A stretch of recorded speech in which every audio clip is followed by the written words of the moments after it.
Changer la hauteur. C'est un bel effet, mais un effet que vous allez sans doute ne pas devoir utiliser couramment. Car c'est un effet à appliquer avec connaissance de cause. Il faut savoir exactement la source audio sur laquelle vous comptez travailler avec l'entièreté de ses paramétrages et la façon qu'elle a été enregistrée. Mais nous allons quand même voir à quoi il sert. Donc rendez-vous dans votre programme Audacity. Dans ce programme, moi je retrouve mes deux pistes, la bande son, audio en arrière-plan et ma voix, mais que j'ai mis en mute parce que ça ne sert à rien pour l'instant. Donc je vais vous montrer en appliquant l'effet sur cette bande son. Donc la bande son, je vais vous la faire réécouter pour que vous sachiez à quoi elle ressemble. Voilà, des percussions. Donc vous avez la possibilité, donc dans effet, changer la hauteur, vous avez un panneau. Cette hauteur, en fait, en réalité, ça vous permet de sauter de tons. Quand ici, vous avez, en fait, vous voyez, il y a plusieurs champs. Mais tous ces champs, en fait, ont un rapport en soi. Donc, imaginons, ça c'est le gros problème, c'est que vous êtes censé connaître comment a été enregistré votre son. Bon, imaginons ici, vous voyez, j'ai été le mettre vers le Do. Donc, je remonte de moins 7 demi-tons.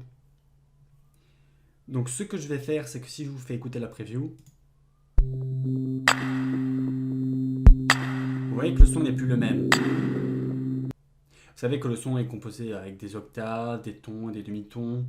Et donc c'est pour ça que je vous disais qu'il fallait une connaissance de cause dans la musique. Parce que si je venais modifier ici le paramètre, vous voyez qu'il va modifier automatiquement l'entièreté des autres champs. Donc logiquement, vous êtes censé connaître la provenance de votre son et des paramètres fixes que vous souhaitez modifier. Parce qu'imaginons vous avez un enregistrement de piano. Au piano, vous avez fait une fausse note, il est possible de tricher, de changer la note, de remonter la note, en sélectionnant la note et en modifiant la hauteur du son. Cela, donc je disais, c'est un outil professionnel. Il peut être utilisé pour vous et moi, tel que la modification de voix. Donc imaginons, je vais faire annuler ici, je vais mute celle-ci.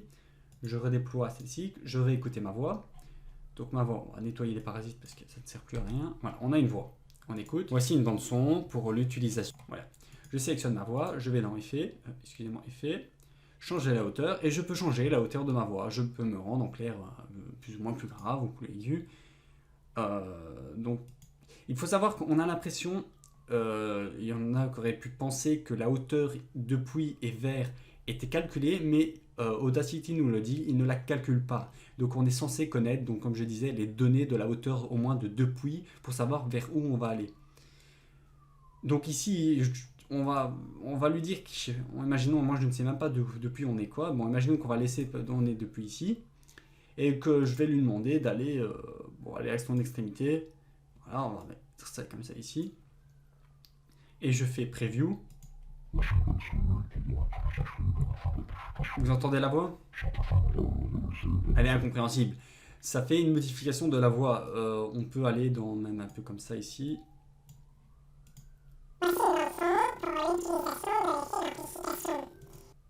Alors il faut savoir que la hauteur, si j'applique, vous allez voir, elle modifie le champ temporel, le timeline de votre son. Ici, vous avez vu ma sélection, il y a un petit écart qui s'est créé. Regardez, si je fais CTRL Z, il revient, CTRL Y, il repart. Parce qu'en faisant le paramétrage que j'ai effectué, il a dû contracter l'entièreté de ma bande son pour appliquer cet effet.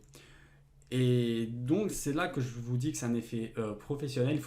Il faut avoir un objectif. Cet effet va vous permettre à la fin d'un objectif d'appliquer ce que vous souhaitiez faire. Si vous ne savez pas quoi faire, n'utilisez pas cet effet. Donc si je faisais changer encore la hauteur et que je contracte encore plus, vous voyez, il est encore beaucoup plus contracté. Et ici, on va avoir une voix forte aiguë à la Checkmux qu'on va rien comprendre. Ouais, c'est tellement aigu que ça fait plus une voix de machine qu'autre chose. Inversement, si vous allez aller dans l'autre sens, il va même vous agrandir la piste. Donc c'était tout ce que j'avais à dire dans cet effet. Vous allez avoir toutes les explications sur cet effet qui sont dans les liens de ressources que je remettrai en fin de formation.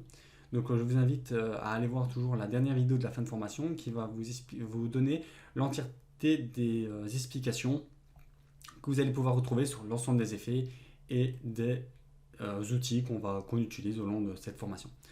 Donc je vais vous retrouver maintenant sur le prochain effet qui est changer la vitesse, bien sûr, changer la hauteur, changer la vitesse, changer le tempo.